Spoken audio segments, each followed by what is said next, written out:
Hello, and welcome to the lesson on section 12.9, Representations of Functions as Power Series. In this lesson, you'll learn how to change a known power series so that it describes another function. We'll do this by substituting, differentiating the terms of the series, or integrating the terms of the series.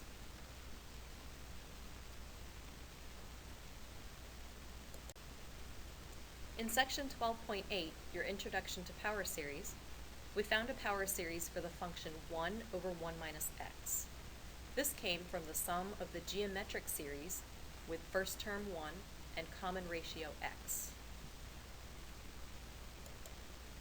Some algebraic steps we can take to develop power series for functions related to 1 over 1 minus x are to multiply or divide through by a constant, add or subtract constants, or substitute for x.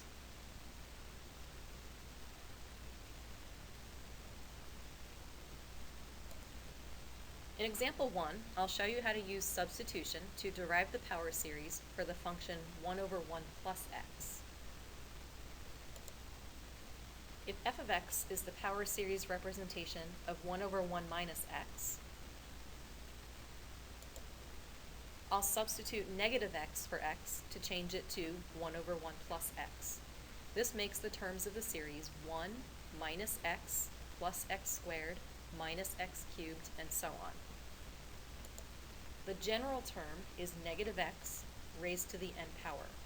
Notice that this is the geometric series with first term 1 and common ratio negative x.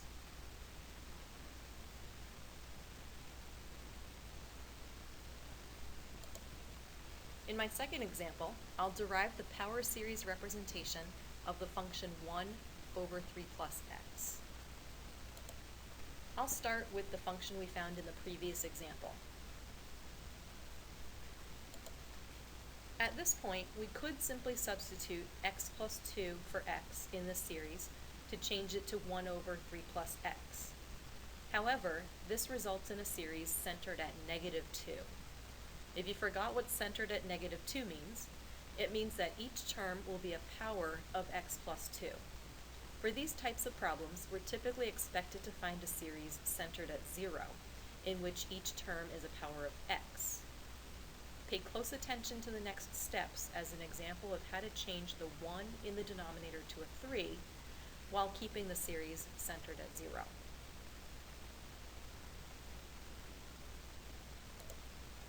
Start by substituting x over 3 for x.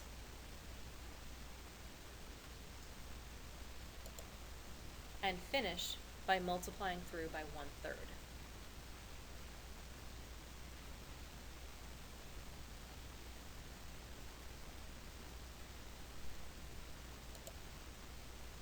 Now we'll look at how to use differentiation or integration to develop a power series.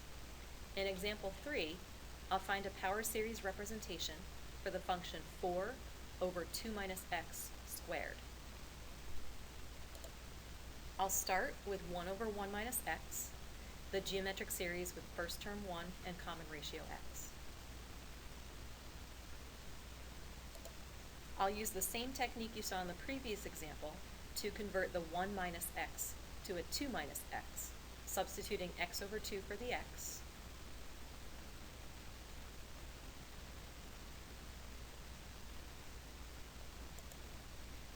and then multiply through by 1/2.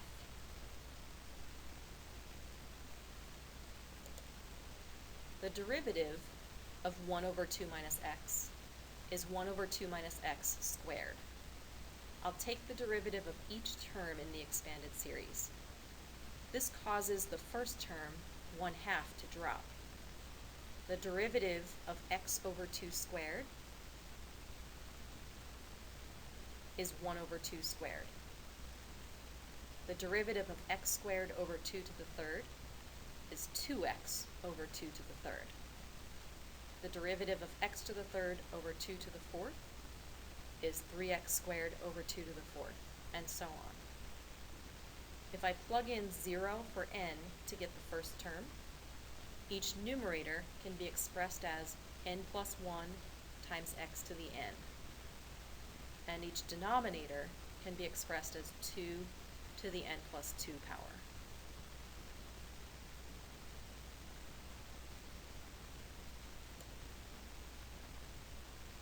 Then, multiplying by 4 will give me 4 over 2 minus x squared. That 4 will cancel a 2 squared from each denominator, resulting in the series n plus 1 times x to the n over 2 to the n from n equals 0 to infinity.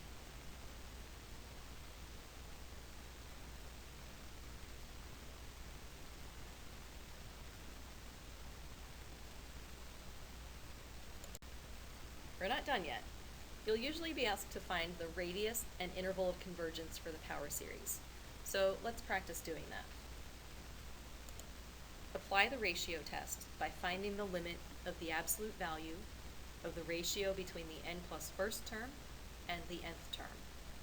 The series converges when this limit is less than 1.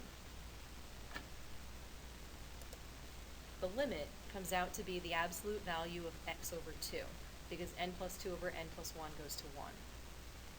I'll solve the inequality, stating that this is less than 1, and I find that x is between negative 2 and 2. Notice that the number at the center of this interval is 0.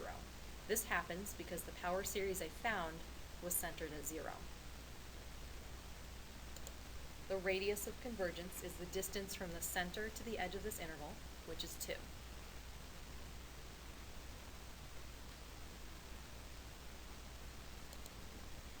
Now I need to test the edges of the interval.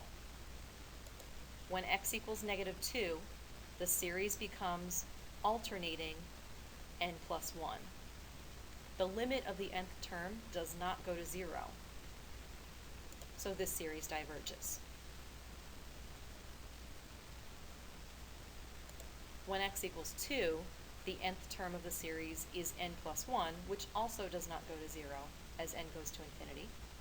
This one also diverges. That makes the interval of convergence negative 2 to 2, not including the endpoints.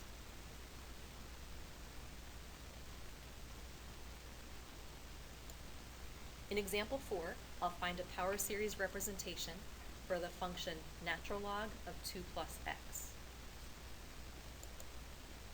I'll start with 1 over 1 minus x,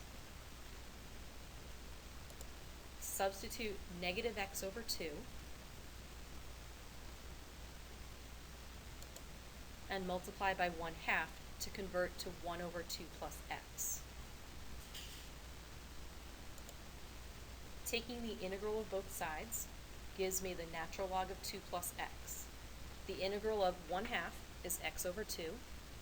The integral of x over 2 squared is x squared over 2 times 2 squared. The integral of x squared over 2 to the third is x cubed over 3 times 2 to the third, and so on. If n equals 1 is plugged in to find that first term, the general term can be described by negative 1 raised to the n minus 1 power, to make the terms alternate starting with a positive number, x to the n over n times 2 to the n. Because this is an indefinite integral without limits of integration, we need to include a constant.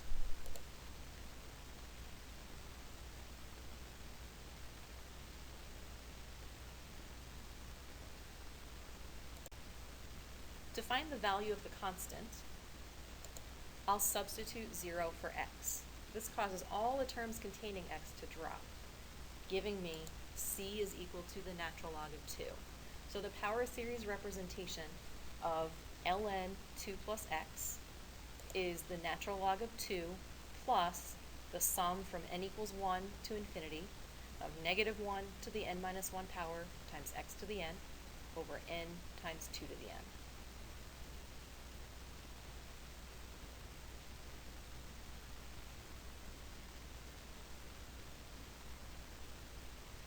To find the radius and interval of convergence, I need the limit of the ratio between the n plus first and nth terms to be less than 1. This limit is the absolute value of x over 2, and solving the absolute value inequality again gives me the interval from negative 2 to 2. and this makes the radius of convergence 2.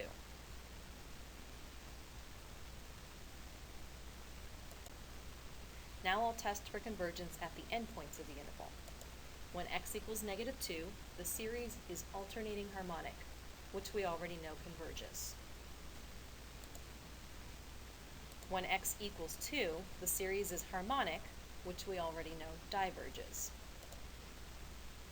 So the interval of convergence for this power series is from -2 to 2, including the -2.